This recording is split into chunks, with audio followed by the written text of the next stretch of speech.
Right. Shalom, Israel, Shalom. I'm Brother Mashah, and to my right, I got this light-skinned brother.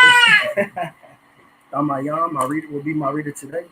And today's topic will be called Legendary Moves. How to become a legend. Oftentimes, oftentimes we get subtracted from our day-to-day, our work, our job, and we forget how important it is to leave impact and impressions on people through our words. People like Malcolm X left a powerful, positive impact on our community and people by the words he said, how he relate to the people, the message he conveyed, his artistic flow, his pattern. People like Tupac, how he tackled on social struggles by talking about the streets, by talking about the government, by talking about um, by talking about our economic failures and gang violence. People like Noah, who also was a legend, who kept going and persevered through through through um, through disbelief of other people, and he still managed to still create and develop the ark, no matter if the whole city was against him.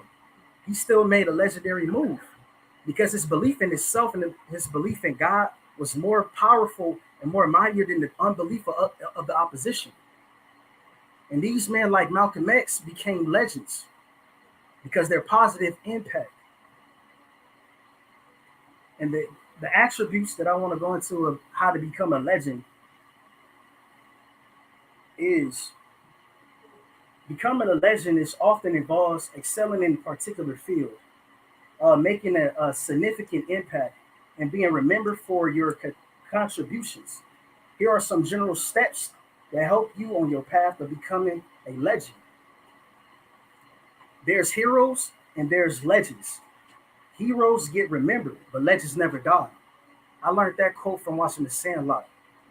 Um, when you, when, in order for you to tap into your legendary mindset, you have to find some type of passion.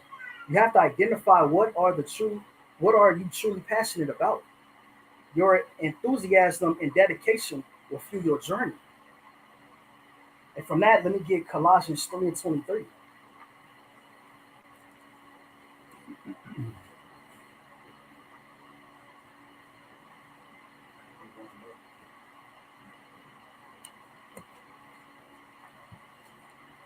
Colossians 3 and 23. The book of Colossians, chapter 3, verse 23. And whatsoever ye do it heartily. So you got to do things heartily, even when faced with adversity. Because most legends is created when challenges arrive. Like Rosa Parks, she loved the people. She took a stance. She had a manly stomach. It was bold to tell that white man, no, I'm not getting up. We got to do the same for one another. We got to start living for one another because our legends is dying out. Down 4th of July, the greatest firecracker it lives within you. You're the explosion that God is waiting to happen. You're the miracle that God is waiting for. Sometimes you got to shine your light. That's so others can find their way out of darkness. That's the only way we can get out of this hellhole. Instead of wearing snuggies in hell. We known for legendary stuff like Freaknik. It's time for our women to be known for stuff like Esther being modest, hold down the house, hold down your man. Because when the man going through something, he depend on his woman to get him through it. A nice conversation. But let's finish that. And whatsoever ye do it heartily. as to the Lord and not unto men. You see, you got to do it as if you're doing it to the Lord, not unto just the man, being a man pleasers. Because people didn't believe in Malcolm X when he was a criminal. The world didn't choose him. Some of the greatest legendary songs came from broken-hearted men, from people being rejected, like your people like Oprah.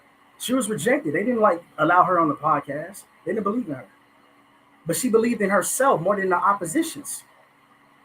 We got to start doing the same, believing in one another, making a great impact on one another. Like Tupac said, you got to spark the minds of those that will produce change. It's not all about yourself. These are the selfless acts that I talked about in my previous lesson. These are the selfless acts that keeps us going, that fuels us. Damn, Crips and Bloods getting together. Let's get the Blacks and Browns together. That's legendary. We talking about Juneteenth, how Kendrick had the Crips and the Bloods on one stage. Did he have them all in fringes? I'd be impressed if he did that. But he didn't know. Keep going. Verse 24. Knowing that of the Lord you shall receive the reward of the inheritance. So you will receive the reward of the inheritance. You can drop that. Let me get Sirach 14 and 11. You see, and when you find your passion, people think the Lord, he don't want you to have fun and explore the opportunities that's out there. The Lord wants you to explore your opportunities, explore your passions, develop greatness. Even if you're a stay-at-home mom, be the best at it. It's up to you to impact your kids while your husband is gone working. It's up to you to build your children up in the way in which they should go. It's vital. It's important. Read that for me. The book of Sirach, chapter 14, verse 11. My son, according to thy ability, do good to thyself. You see, the Lord wants you to do good to yourself. He said, my son. He didn't say my nigga. He said, my son. Do good to thyself according to thy ability. We got to start treating one another better, even ourselves. How we expect to pour into other people when we don't even pour into ourselves? Keep going.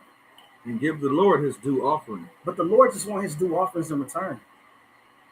He just wants a little bit of your time, a little bit of your heart. Even though you out there slaving for a wage, trying to provide for your family, the Lord said, don't forget about me. I want you to have fun and do what you got to do. But give me my due diligence. Give me my due offerings. Be there for me, because I'm the one blessing you.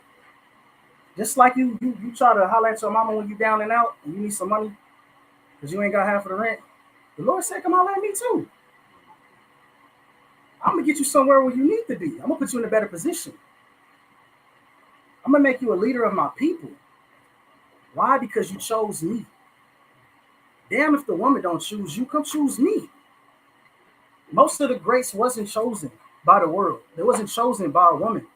And they became great men because they chose themselves. They chose the Lord. We got to start doing the same thing. Start believing in ourselves. Start believing in one another. Start making great impact and impressions on one another. Start sparking and fueling each other to be great. I challenge all of y'all to be great. Why not be better than what you are now? How are we going to conquer this world? We need Israelites in every section of the work field. If you a 7-Up merchandiser, whether you a typist, whether you work for Food for Less, Smart and Final, man, be the best that you can be. That way they won't have no smut on your name. And they say, that boy right there, I rock. That boy worked good. He gonna be a manager. He got his ish together. He got a car. His afro was picked out. Man, he gonna be, I need him on my team, you know? We got to start doing the same thing for one another. And that's what made Malcolm X and Tupac so great. Songs like Change. Songs that was produced, that was made by Sam Cooke became legendary. When he said change is gonna come. Those same changes live within you. When God created you, he thought about those same changes. These are kings and queens, not gangsters and strippers. thugs and pimps. The Lord didn't create a woman for them to bounce their ass. He created her to be a nurturer, to hold the fort down. Behind every great man is a great woman. And I was raised nothing but with women, and I know that because great women raised me to be a wholesome man. I hated people that was being players. You turn this girl to a harlot for what? She beautiful, but you turning that diamond into a dirty gemstone. When that's a diamond, you know what I'm saying? We got to do better. In order for you to be a legend, you got to set clear goals. Define what you want to achieve. Having clear goals, specific goals, will help you stay focused and motivated. Let's get Proverbs 21:5.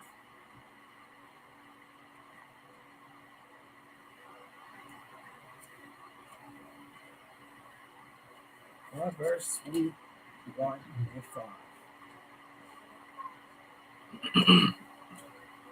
Book of Proverbs, chapter 21, and verse 5. The thoughts of the diligent tend only on plenteousness, but of everyone that is hasty, only to want. You see, good planning and hard work lead to prosperity, but hasty shortcuts leads to poverty. Some of us want to take the shortcut out. Just because you see the next step, that step is not meant for you. Because the current struggles you're going through now, it shapes you for what's to come. You're not ready for the next step because new levels require new devils. The Lord is trying to prepare you for something, but you move it too hasty. You're trying to get the easy way out. You try to sell weed to your people. You try to hit licks. Now you in the gym, sitting up for 20 plus years. Kids haven't seen you. Your mom crying for nothing. Don't skip no steps, no matter how hard it is. Because what it does, it builds character. Because like Nipsey said, through adversity, you'll find out who you really are. You'll find out if you're a sucker or not. You'll find out if you're really brave. Drop that. Let me get Sirach 37:16.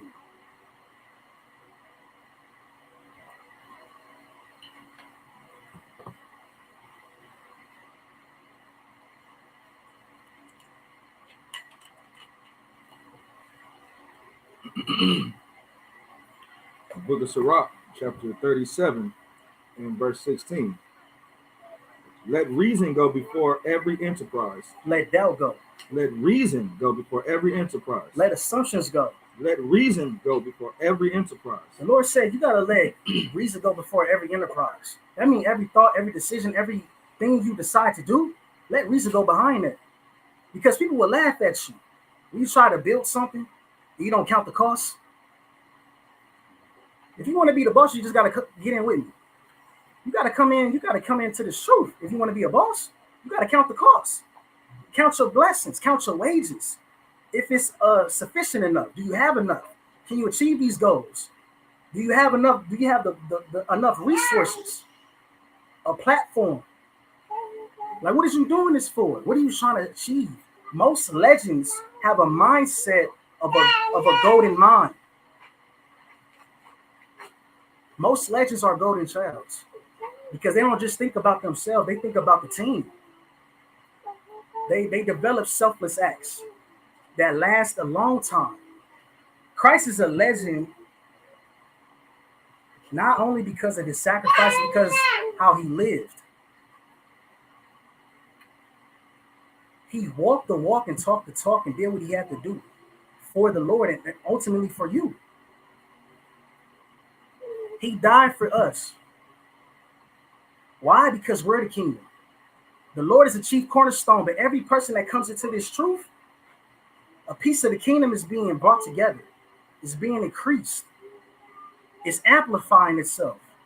That's why the Lord said, the kingdom of heaven is not made with hands. It's not made with observation.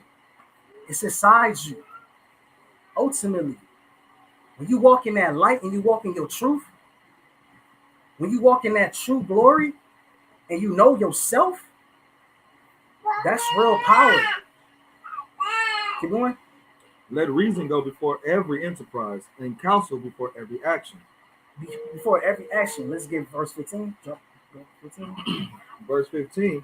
And above all this, pray to the Most High. That's the key thing. You got to pray to the Most High God.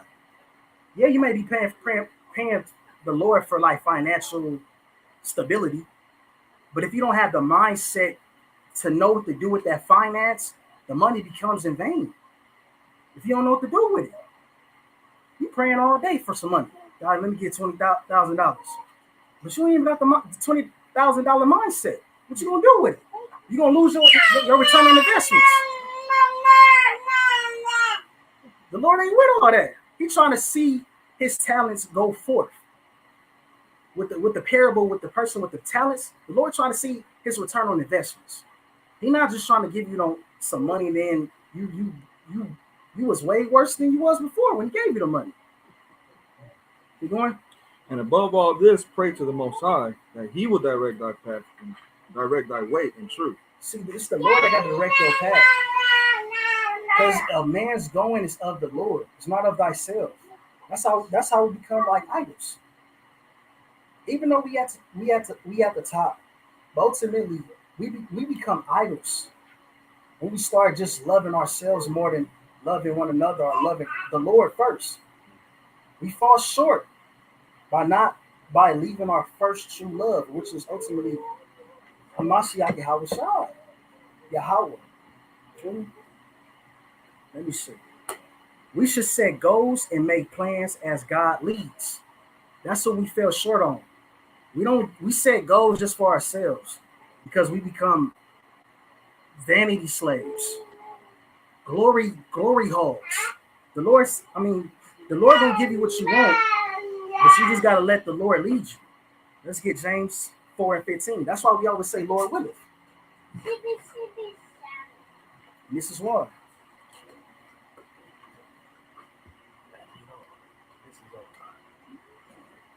James 4:15. Book of James, chapter 4, verse 15. For that ye ought to say, if the Lord will, you shall live. See, this is why we say, Lord willeth.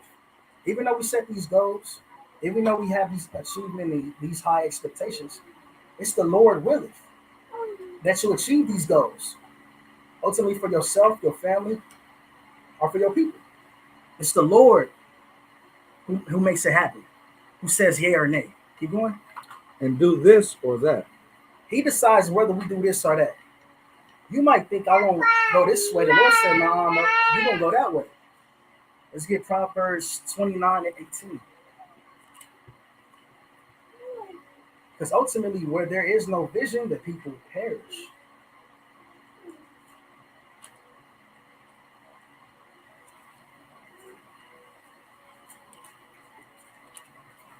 Book of Proverbs, chapter 29, and verse 18. Where there is no vision, the people perish. That's like telling your girl to go in the kitchen. And that's all you say.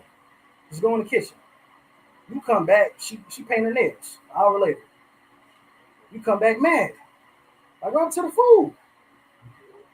You gotta set things out. You gotta tell her your standards. But when you get in that kitchen, she'll make me a steak. Extra well done. Let me give me some asparagus on the side. You got to set down the vision. You got to set down the groundwork. You can't get mad at her because you told her to get in the kitchen, but you didn't say what you wanted. You got to do the same thing when planning out your vision, making out your goals, setting up your achievements, what you're trying to plan. Keep going. Where there is no vision, the people perish. See, the people perish. Keep going. But he that keepeth the law, happy is he. Happy is he. Why? Because the laws bring forth life, everlasting life. Another aspect of being a legend, you gotta work hard and be persistent. Success often requires a lot of hard work and perseverance. Keep pushing forward, even when faced with challenges and setbacks. The definition of persistent. The term persistent refers to something that continues to exist or endure over a prolonged period, often despite difficulties and opposition. In a broader sense, it can describe a person who demonstrates perseverance and demonstration, refusing to give up, not to give up. Ultimately, like when you look at even those kids show like Hercules, he was persistent. He didn't want to give up. He wanted to prove himself to his dad, Zeus, right? It's up to us to prove ourselves to our God. Because on this earth, we're like demi-humans. I mean, we're like demigods. We just die like men. Why? Because of sin. We fall short. We got to start proving ourselves and being more persistent. Just like the pursuit of happiness. He was persistent in getting that job at what was he trying to get? The pursuit of happiness? The stock market. He was persistent. He lost his wife. He lost his crib. He lost his car, but he did not give up. When Christ was getting whipped on his back, he didn't give up. He didn't say, "Woe was me." He didn't say, "Oh, what the bloody hell." He kept going. For you, for me. He was persistent. When you watch Dragon Ball, I'm a big anime head. When you watch Dragon Ball, Goku, he didn't give up. His friends was dying. He excelled to the next level because he believed in himself. And he was doing it for a higher purpose, a higher cause. Why? To save the world, to save his friends, ultimately to save himself. We got to tap into our God power that's laying dormant within ourselves. Because it's a presence in us that's laying dormant. Because we was made in God's image. We wasn't made in this world's image. We was made in God's image. There are several notable examples of persistence in the Bible. Job, for example. Job is known for his unwavering faith, patience despite severe trials and sufferings. He lost his wealth, health, and family, but remained steadfast in his faith in God. Moses demonstrated persistence by repeatedly confronting Pharaoh to demand the release of the Israelites from slavery. Despite Pharaoh's repeated refusal and resulting to plagues. Another notable person who was persistent, Noah. Noah showed persistence in building an ark as instructed by God, despite the ridicule and disbelief of those around him. He didn't give up. He kept building it. His efforts spanned many years until the flood came. Paul, formerly known as Saul, after his conversion, Paul was persistent in spreading the message to all Israelites despite facing numerous hardships such as imprisonment, beatings, and shipwrecks. He still put in that work. Just like the Israel he could. Hannah, because we don't talk about women a lot in the Bible. So I want to get a mixture of everything. Co-ed, Hannah persistently prayed for a child despite being barren for many years. Her persistence in prayer was rewarded with the birth of Samuel, whom she dedicated to God's service. Another person who was persistent, the woman with the issue of blood. This woman persists in her faith and effort to reach out to Hamashiach Yahushua, believing that merely touching his garment would heal her. Her persistence was rewarded with healing. Even of the other nation, the Canaanite woman. This woman persistently pleaded with Yahushua to heal her demon-possessed daughter, despite initial rejection. Her faith and persistence led to her daughter's healing. These are stories that we can take from and make it our own. Let me get Luke chapter 18 and verse 1.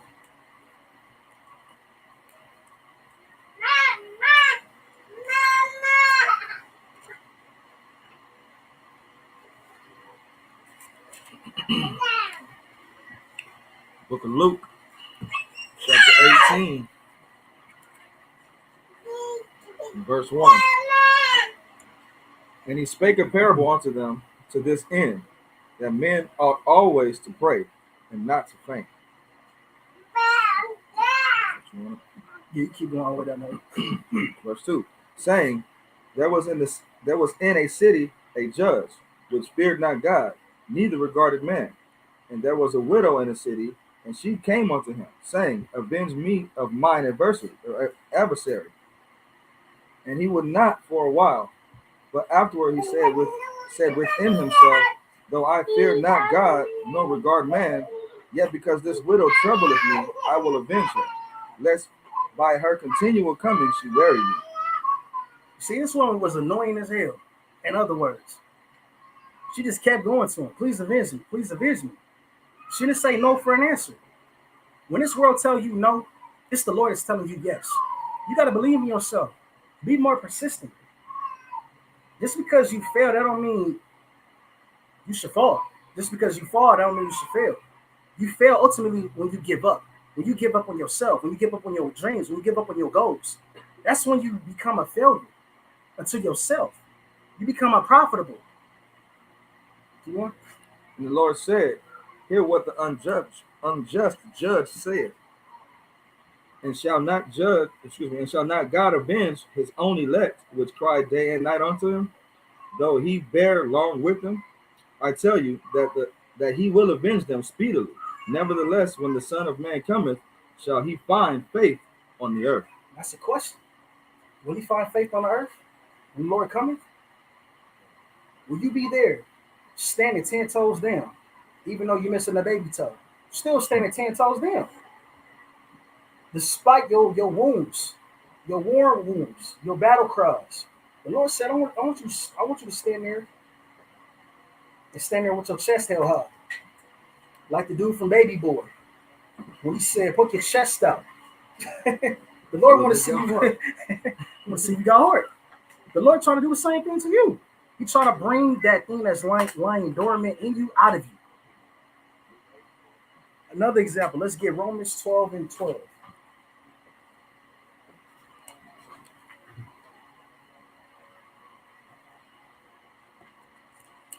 The book of Romans chapter 12, verse 12. Rejoicing in hope, patient in tribulation, continuing instant in prayer. See, you got to be patient in your affliction. Though you go through trouble, you got to take that with joy.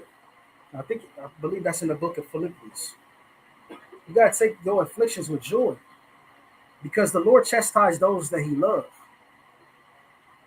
You got to take it on the chin. Why? Because Christ took it too.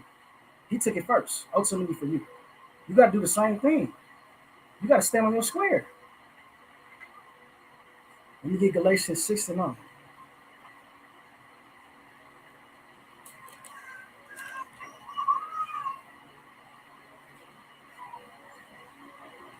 Book of Galatians chapter 6 and verse 9. And let us not be weary in well-doing, for in due season we shall reap, if we faint not. As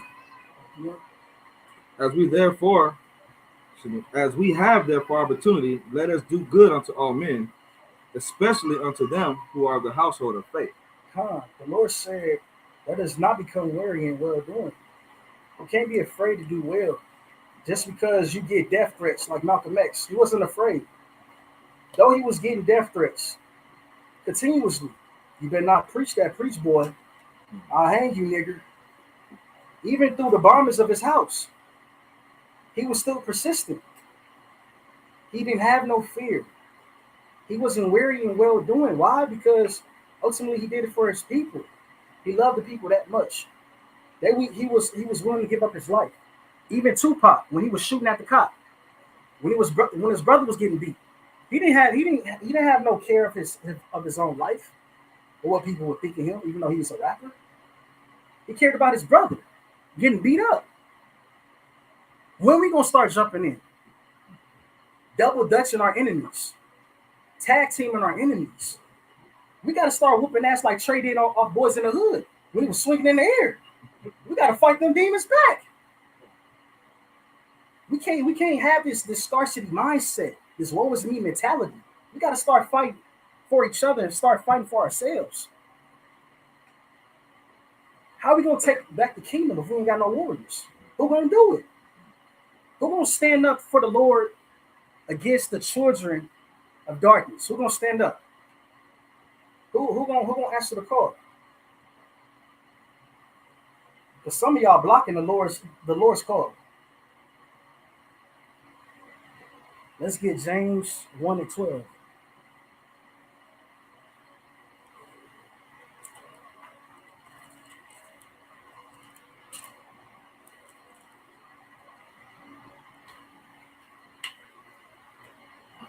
Book of James, chapter 1, verse 12.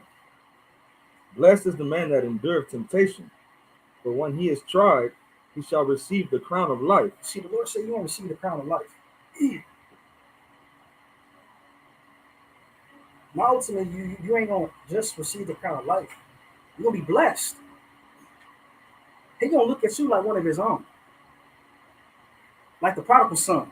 When you return back, he gonna look at you with open arms, giving you hugs and kisses. No diddy. He gonna give you all of that. You going? Which the Lord hath promised to them that love him. See, when you love the Lord, you gotta start making choices. The Lord look at Israel like a delicate woman, but right now we're choosing another man over him. The Lord had put in all kind of work, but you want to choose another man?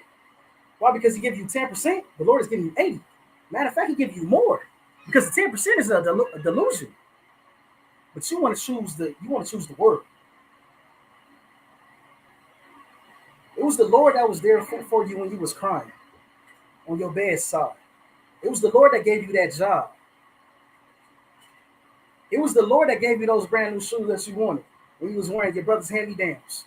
It was the Lord that was putting in that work. But you want to choose the world? You want to choose the devil? Because the glitter look like it's gold. You sell it for rhinestones, but you don't see all this standing right here. Come on now. That's what we got to do better. Choose up. The Lord said, choose ye who you going to serve. Because I can turn these rocks and make them a great people. I don't need you, but I love you though. Keep going.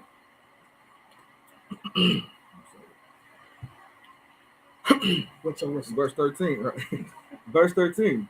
Let no man say when he is tempted, I am tempted of God. For God cannot be tempted with evil. You see, God can't be tempted with evil. You can't say God made me do it.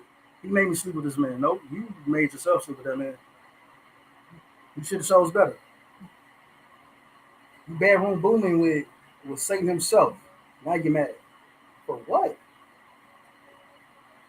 You could have been in there with the Lord, living a glorious life with the white robes, with the crown on your head, but you just chose grass not greener on the other side. The grass is only greener where you water it at. You just got to be patient. Take your time. You want? Neither tempteth he any man. Let me get Philippians 3 and 13. You can drop down.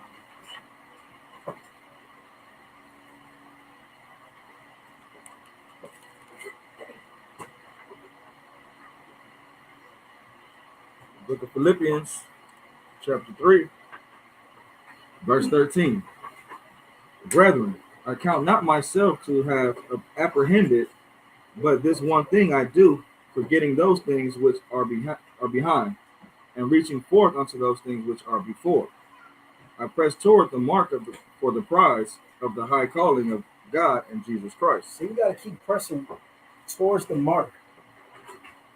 It's not the same when somebody called you a mark in these streets. The mark ultimately is the prize. It's heaven. It's the kingdom. It's a spiritual body. And this is what happens when you take on adversity. When you take on challenges, you become a great, better man. Let me see. You can drop that one. Another aspect. I mean, the verses that we brought out today collectively encourage believers to maintain their faith, continue in good works, and remain steadfast in prayer, righteousness, despite challenges. Though faced with adversities, you still got to remain unmoved, unwavered. when faced with challenges. And ultimately, that's who you are. You can't keep running from your problems like Simba did. Simba became strong when he came back to that pride land and faced his past. He didn't let his past dictate his future. I don't give a damn what you did in the past. What you doing right now? What you doing right now to change it, to improve yourself? What goals are you setting for yourself? What standards do you have? Are you morally imbalanced? Because a false balance is an abomination. But when you think about the scale of things, what is he talking about? He's talking about your insides. You're lukewarm. You looking like a Biggie Little in the inside. A short foot, long foot. The Lord said he don't deal with impurities. He wants you pure, blameless, spotless.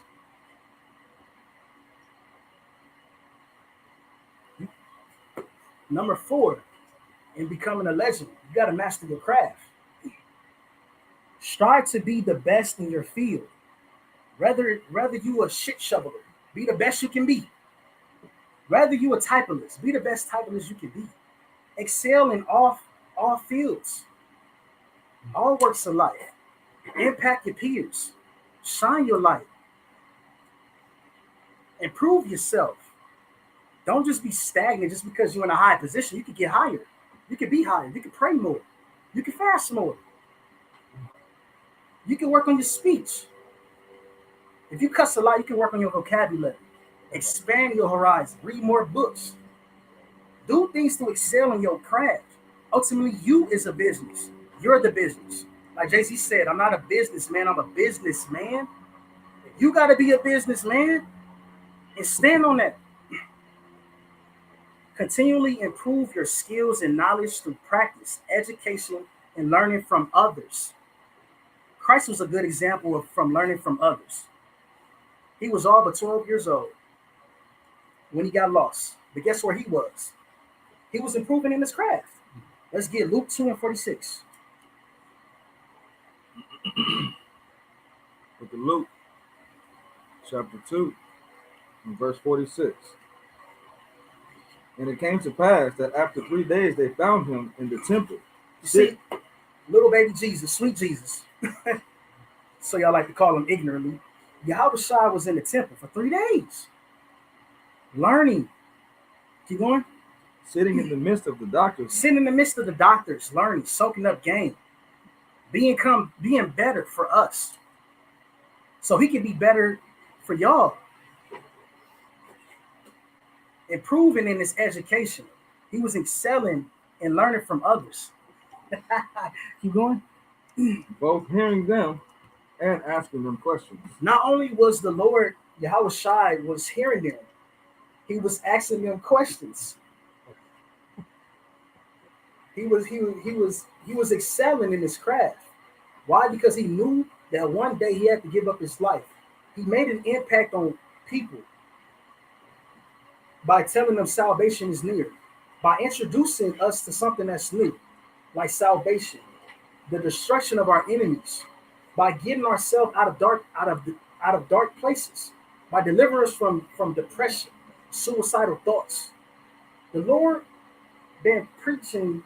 I mean, his legacy reigns supreme, way above Allah, Muhammad, all them boys. Because Christ has something that the rest of them false gods didn't have. He had the one true living God on his side. Keep going. And all that heard him were astonished at his understanding and answers. And when they saw him, they were amazed at his mother, and said unto him, Son, why hast thou dealt with us? Behold, thy father and I have sought thee, sought thee sorrowing. And he said unto them, How is it that ye sought me? Wist ye not that I must be about my father's business? You see, we got to be about our craft. Sometimes we got to ignore the outside world and outside voices and really kept the world up in order for us to get better. Sometimes I don't do a lot of talking. I don't like to talk that much. I like to observe. I don't hang out with too many people that's not in the position or that I where I want to go. I don't hang out with people who, who's not morally right. That's a waste of time. Why would I take advice from a broke person? You broke. How can you teach me something? Why would I take advice from somebody who's a pimp? You a pimp. I want a wife. Damn hoes. I'm trying to build a family, a legacy, leave something behind. We got to be about our business. Sometimes we get so caught up on the wrong things, trying to keep up with the Joneses. Want to wear Gucci, Louis, all these things. It doesn't bring you nothing. We pick cotton for those materials, and they selling it for 20,000 down there, 2,000 for a shirt of Chroma Heart. I would not buy that. I would not buy that, bro. Let me get Proverbs 25 to 28.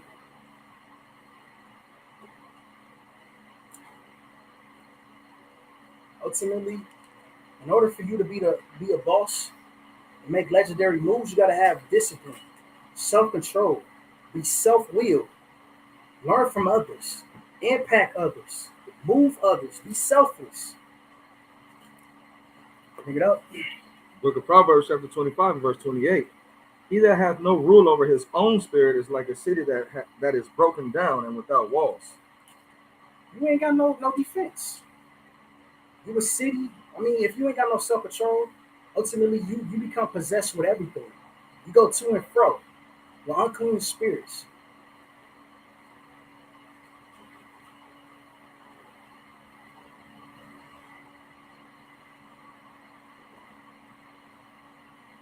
Because what you eat is not about food. It's about what you listen to. Your ears eat up those words that you tell yourself. Your eyes eat up those things that you see that's wicked. Your mind is adjusting these things. In order for you want to excel, you gotta listen to positive stuff, not negative things. You gotta eat up the positive, spit out the negative. Start believing in yourself. Why are you doubting? You on earth for a reason. Why are you taking back those reasons? This life is precious. We got to start living our lives in purpose. Every day, make every day count. Even when your yesterday wasn't your best day, it's always a tomorrow for it to be better. Why dwell on what you did back then?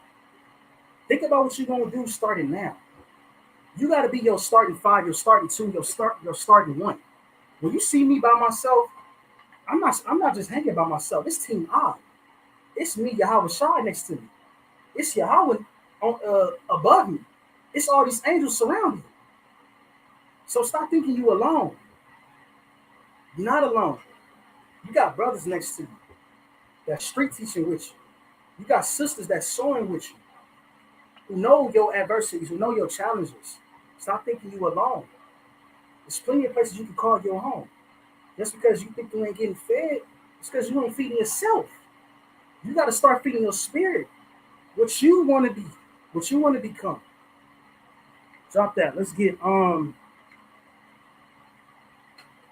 another key point of being a legend. You got to start being innovative. Think outside the box. And don't be afraid to take risks. Because what's the person that doesn't take challenges? I like to prove people wrong. That's one of my things I like to do. If somebody tell me I can't, I'm going to show you I can. Because you ain't going to doubt me, because I don't doubt myself. You got to start taking chances. Start taking those risks. Innovation can set you apart from others and leave a lasting impression. Look at Yahweh, for example. He turned nothing into something. He was creative when he made you. In the book of Genesis, when he made every last one of these individuals in here, even online, he made some precious people. All of y'all look beautiful to me. No homo. Even y'all males. Because y'all got handsome spirits. Y'all got the spirit of the Lord. No diddy. Y'all do. Y'all amazing men. Women look modest. There's nothing more precious than a woman who put on a head wrap who's a well instructed mind, who's a Proverbs 31 woman. Yeah, you might not be one right now, but you're working on it, honey. That's fine. We're not gonna count you out. The Lord is not counting you out, so why should I? I wish my skin was this brother's complexion, but it's cool though. I deal with the shea butter, baby. But Isaiah 43 and 16.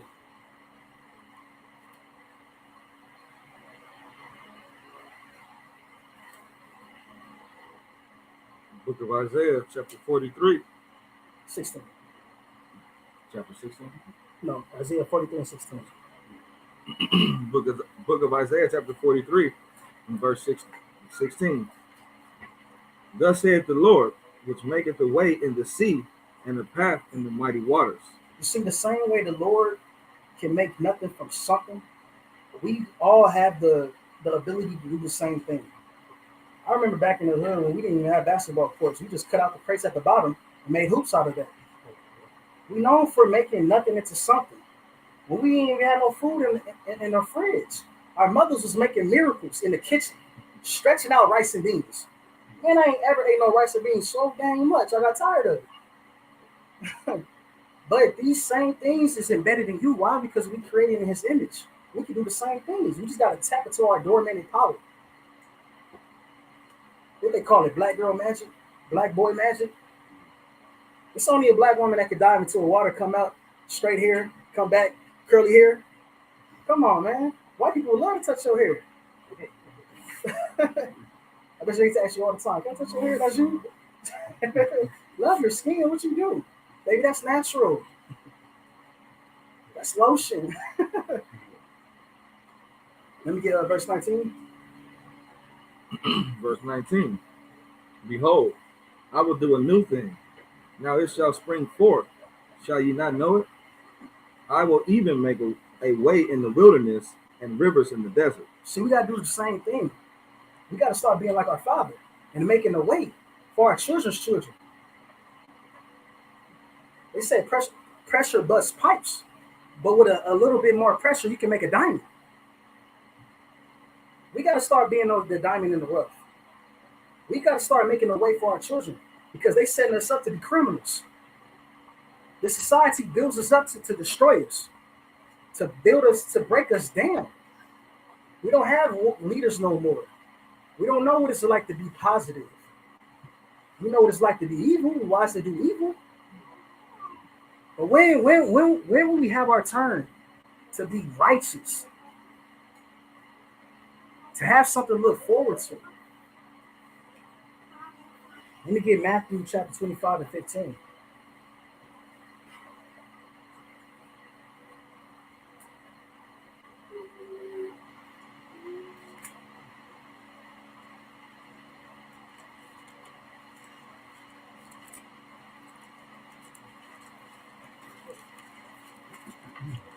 Book of Matthew, chapter 25, and verse 15.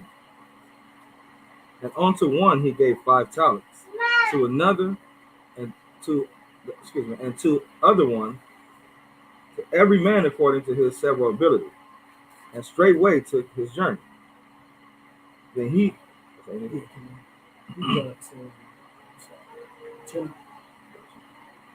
that had received the 5 talents went and traded with the same, and made them other 5 talents.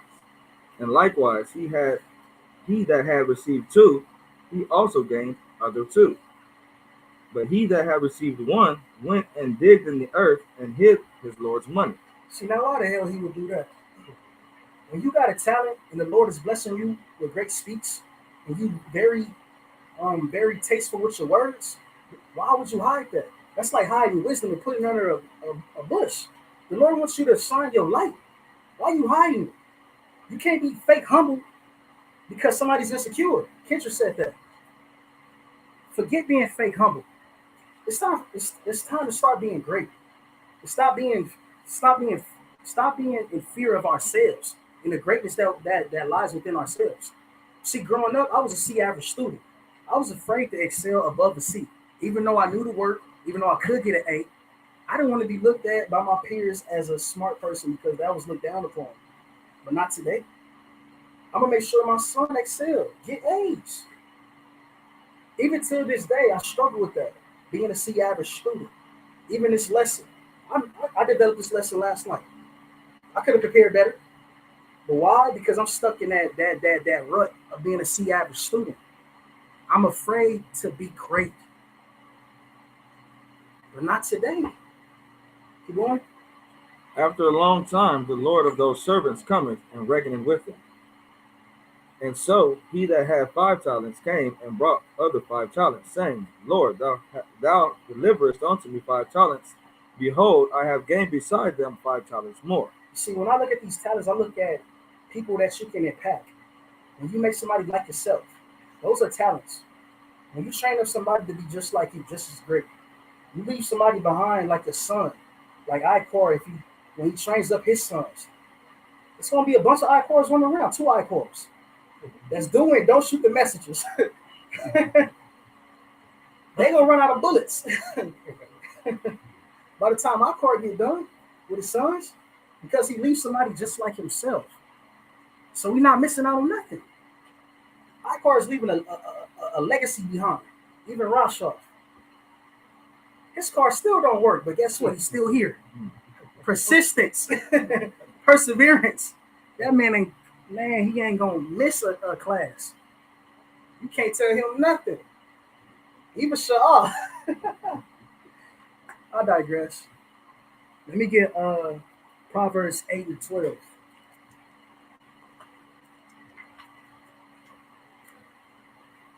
But ultimately, we gotta learn how to dwell in wisdom.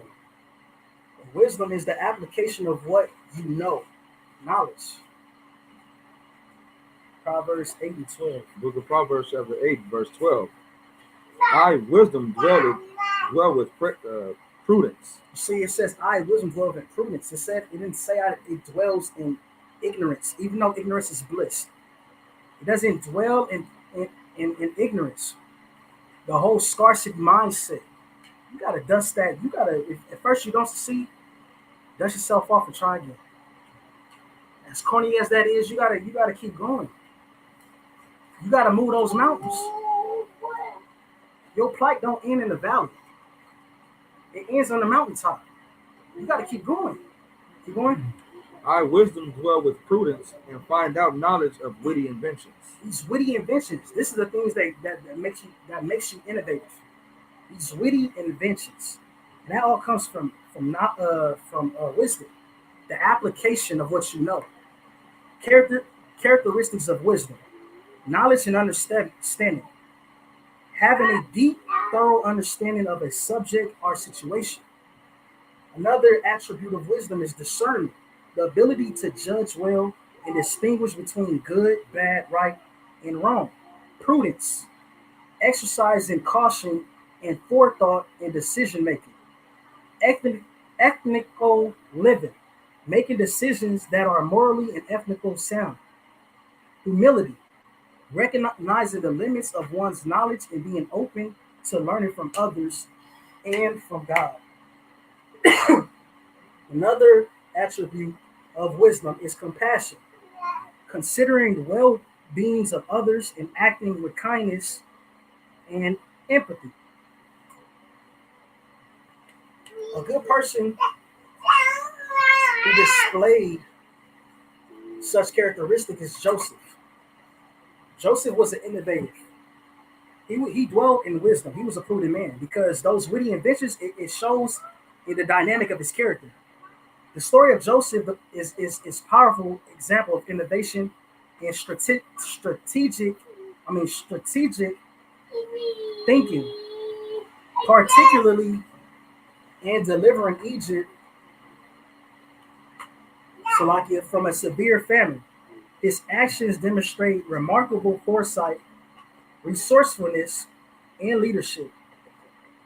Here's a detailed look of how Joseph exhibit innovation.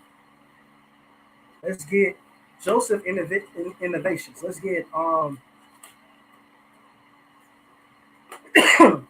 let's get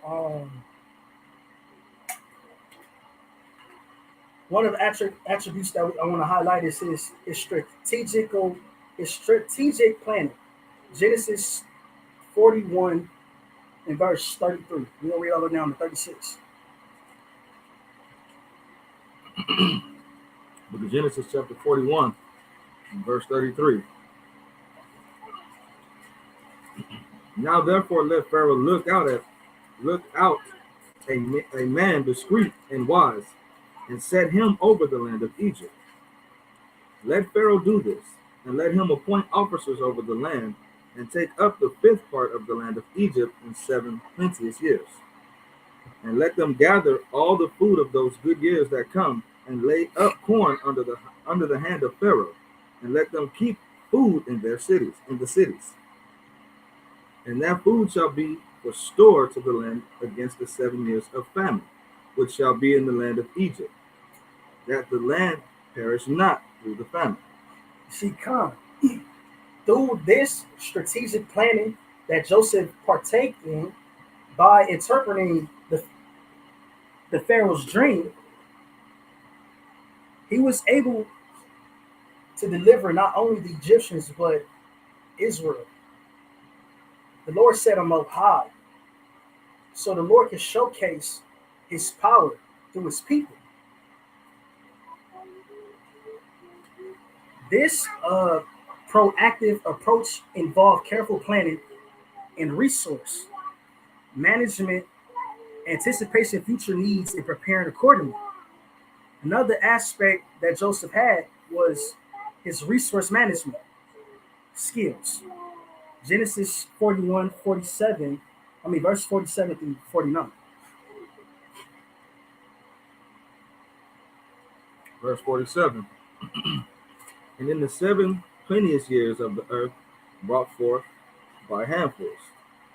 And he gathered up all the food of the 7 years which were in the land of Egypt, and laid up the food in the cities, the food of the field which was round about every city, laid he up in the same.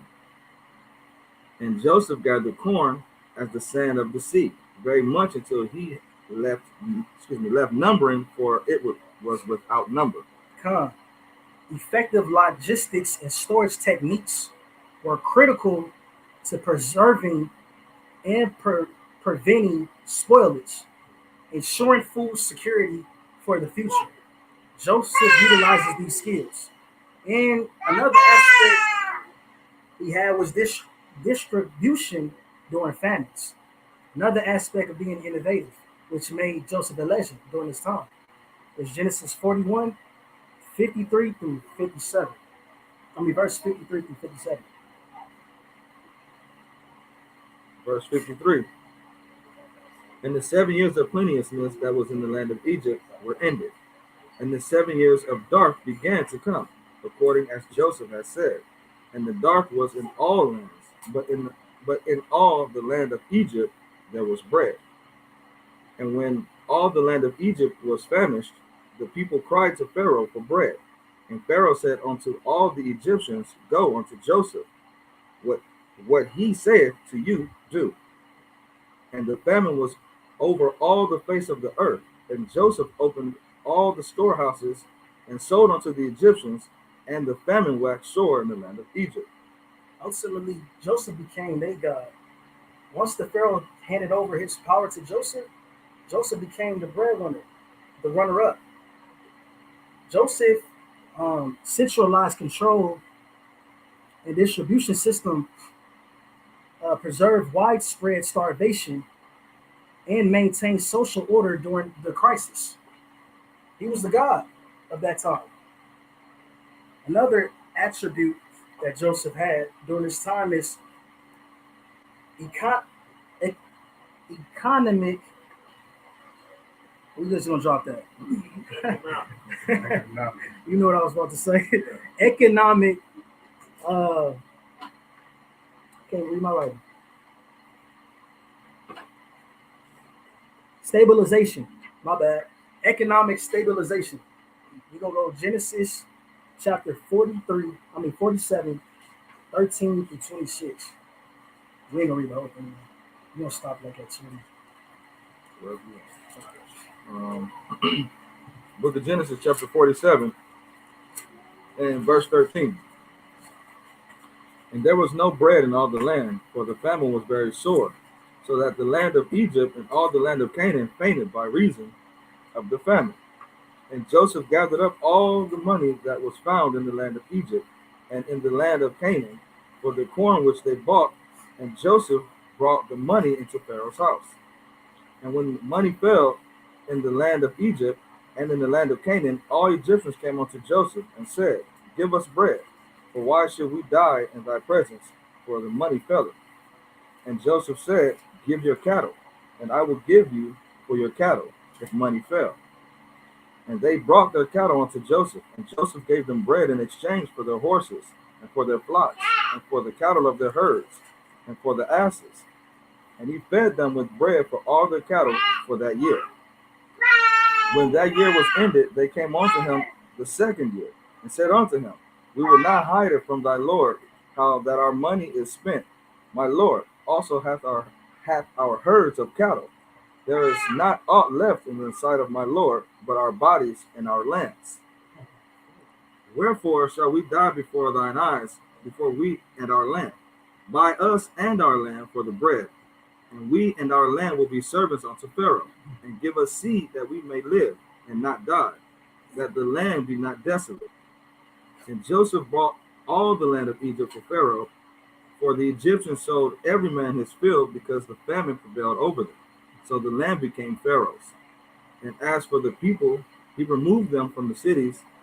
He removed them to cities from one end of the borders of Egypt, even to the other end thereof. Con, I think you start right there. This economic strategy not only saved lives, but also stabilized and transformed Egypt's economy, making it more centralized and effective. And this, by doing so, Joseph became a legend. Through his leadership and decision making, Joseph's leadership in implementing and overseeing the plan, forecast his decision making skills, and ability to manage large scale operations, resourcefulness and management, effectively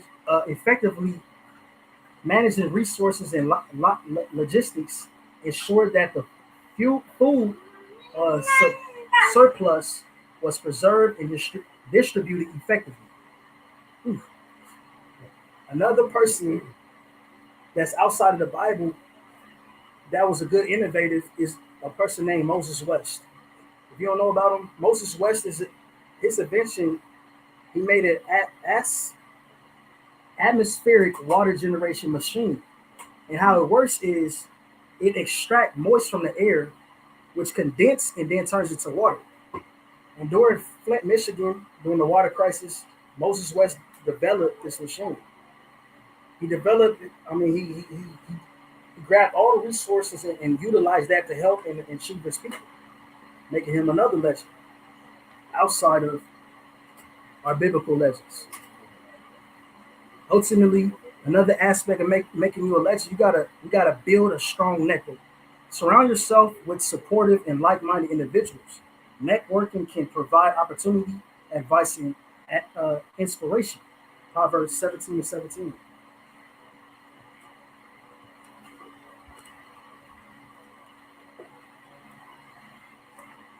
In order for you to become a legend, you got to surround yourself with great people. Stop taking advice from people who's not in the position that you want to be in. Financially, relationships advice, all that. If that person is not in the position you want to be in, why take that advice? You don't see lions hanging out with gazelles, asking them what we're going to eat for lunch. Dig it out. Verse 17. A friend loveth at all times, and a brother is born for adversity. See, you got to get you a brotherhood. He's born for adversity. When you're going through something, you want to lean on your crutch. You got to lean on your support team. You can't just lean on yourself. You got to bear each other's burdens. Though you're going through what you're going through, I'm going through it too, because I feel what you feel. When my brother go through something, I go through it too, man. I feel what you feel. Your pockets is low, my pockets running low. I'm broke too. You ain't got a car, I ain't got a car. Let's figure out something because I'm born for this. You don't want you a sometimes friend when your pockets is up. They want to come around. Here come your family members. You don't remember me? I'm your cousin. I'm Day Day. I don't know you, Craig. Come on. Let me get Sirach 13 and 15. Surround yourself with like-minded individuals. Because I do it on a day-to-day basis. All my friends is greater than me. My family members got much more than I have.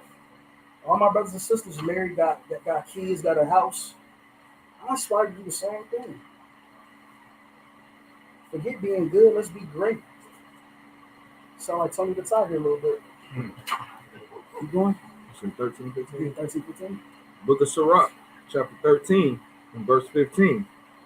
Every beast loveth his like, and every man loveth his neighbor.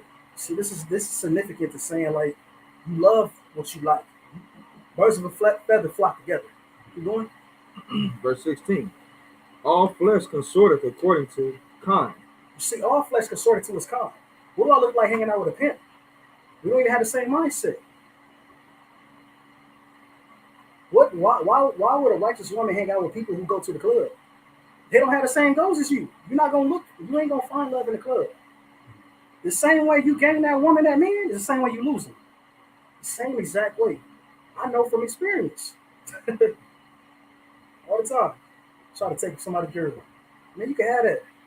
I would not cross my brother for a woman. I made a vow, can't do it. You want her, you can have it.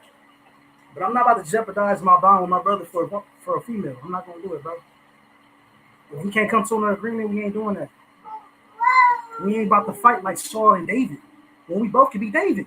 You get women, I get women. It's gonna be like that. Let's keep it fair. You going? All flesh consorteth according to kind, and a man will cleave to his like. What fellowship hath the wolf with the lamb? Have you ever seen a wolf talking to a lamb? You look like tasting meat. What's the point? Why am I hanging out with you, bro? I'm trying to get the kingdom. You trying to smack some cheeks. We don't do two different wavelengths, my boy. I'm not with that. I'm a wholesome man. The day I came into this truth is the day I dropped all my pleasures. I'm not into that. You can have the club. You can have them scrubs looking for some love. What did Tupac say? Club to be your NIGGA so we could get drunk and smoke weed all day. I'm not that type of brother for you, if that's what you're trying to do. Keep going. What fellowship hath the wolf with the lamb? So the sinner with the godly. What agreement is there between the hyena and the dog? Have you ever seen a hyena talk to a dog? What, can you imagine what type of conversation that would be like? You just looking like a TV dinner to that hyena. The dog is in the hyena's face. What you gonna do, Airbud? You can't do no tricks on no hyena. This ain't the court. Keep going. And what peace between the rich and the poor? You see, poor people don't hang out with rich people. You don't see that happening. You don't see Donald Trump hanging out with people like us. We consider the poor. You don't see it happening. You know? Verse 19. As the wild ass is the lion's prey in the wilderness, so the rich eat up the poor. Man, the rich eat us up. We're looking like lunch meat and cheese with the soda on the side, chicken noodle soup. You going? As the proud hate humility, so doth the rich abhor the poor. A rich man beginning to fall is held up of his friends. Oh, you can drop that. Let me get Proverbs 22 and 24. Be careful who you hang out with and who influences you, because they can ultimately be your demise. Book of Proverbs, chapter 22, verse 24. Make no friendship with an angry man. See, the scriptures say, travel not with a bold fellow. You got that one friend always want to get into some action. They get rowdy. They with the business because they got buff now. They were skinny. They got buff. They think they can just take on the world. The Lord's saying, man, don't hang out with no angry man. He's just gonna be nothing but trouble. That's why I can't hang out with my cousins no more. I got a cousin in every hood, but I'll plead the fifth. Don't use this for no. You get it. Keep going. Make no friendship with an angry man, and with a furious man thou shalt not go. God said, don't even go that way, man. Don't be hanging out with no angry man, no bold fellow, no knucklehead. Keep going. Lest thou learn his ways. And you're going to learn his ways. And get a snare to thy soul. It's going to be detrimental to your soul. And another attribute of making a legend is make positive impact. Aim to make a difference in lives of others, whether through your work, philosophy, personal interactions. Leaving a positive mark on the world will contribute to your legacy. Ultimately, I'm going to end it with Matthew 5:16.